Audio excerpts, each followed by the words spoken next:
মৃত্যু ব্যতীত সকল রোগের মহৌষধ। কালোজিরা তেল। হাদিসে এসেছে কালোজিরা হলো সর্বরোগের ঔষধ। যুগের পর যুগ ধরে প্রাকৃতিক চিকিৎসায় এই তেল এক অলৌকিক উপাদান হিসেবে ব্যবহৃত হয়ে আসছে। প্রতিদিন মাত্র কয়েক ফোঁটা কালোজিরা তেল আপনার শরীরে এনে দিতে পারে জাদুকরী পরিবর্তন। আসুন জেনে নেওয়া যাক ব্ল্যাক সিড ওয়েল বা কালোজিরা তেলের চমৎকার কিছু উপকারিতা। রোগ প্রতিরোধ ক্ষমতা বাড়ায়। এই তেলে থাকা থাইমোকুইন নামক শক্তিশালী অ্যান্টিঅক্সিডেন্ট শরীরের রোগ প্রতিরোধ ক্ষমতা বাড়িয়ে দেয়। এটি যে কোনো ধরনের ব্যাকটেরিয়া ও ভাইরাস সংক্রমণ থেকে শরীরকে রক্ষা করতে ঢাল হিসাবে কাজ করে। স্মৃতিশক্তি ও মস্তিষ্কের কার্যকারিতা বৃদ্ধি করে। নিয়মিত কালোজিরা তেল খেলে মস্তিষ্কে রক্ত সঞ্চালন বাড়ে, যা স্মৃতিশক্তি এবং মনোযোগ ধরে রাখার ক্ষমতা উন্নত করে। আলঝেইমার্স বা ডিমেনশিয়ার মতো রোগ প্রতিরোধেও এটি বেশ কার্যকর। চুল পড়া রোধ ও ত্বকের যত্নে কালোজিরা তেল ম্যাসাজ করলে চুলের গোড়া শক্ত হয় এবং নতুন চুল গজাতে সাহায্য করে।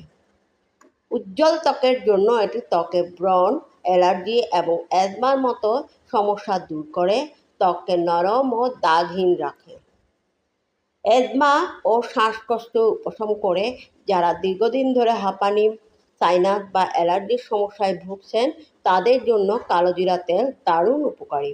এটি শ্বাসনালীর প্রদাহ কমিয়ে শ্বাস প্রশ্বাস স্বাভাবিক করতে সাহায্য করে। হৃদযন্ত্র ও রক্তের শর্করা নিয়ন্ত্রণ করে। কোলেস্টেরল কমায়। রক্তে থাকা ক্ষতিকর কোলেস্টেরল কমিয়ে হৃদরোগের ঝুঁকি হ্রাস করে। ডায়াবেটিস নিয়ন্ত্রণ করে।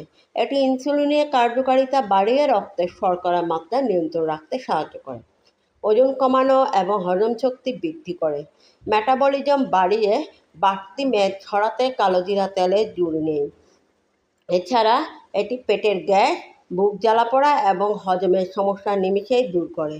কিভাবে খাবেন বা ব্যবহার করবেন? খাওয়ার নিয়ম: প্রতিদিন সকালে 1 চা চামচ মধুর সাথে 5-6 ফোঁটা কালোজিরা তেল মিশিয়ে খেতে পারেন, অথবা কুসুম গরম পানি বা চায়ের সাথে মিশিয়েও খাওয়া যায়। ত্বক ও চুলে নারকেল তেল বা অলিভ অয়েলের সাথে কয়েক ফোঁটা কালোজিরা তেল মিশিয়ে চুলে বা ত্বকে ম্যাসাজ করতে পারেন। সতর্কতা: গর্ভাবস্থায় কালোজিরা তেল খাওয়ার আগে অবশ্যই ডাক্তারের পরামর্শ নেওয়া উচিত। প্রকৃতির এই দারুণ আশীর্বাদকে আজই আপনার প্রতিদিনের ডায়েটে অংশগ্রহণ করে নিন এবং সুস্থ থাকুন একদম প্রাকৃতিকভাবে। তাহলে লাইক, কমেন্ট, শেয়ার করে দিবেন, সাথে থাকবেন। ধন্যবাদ।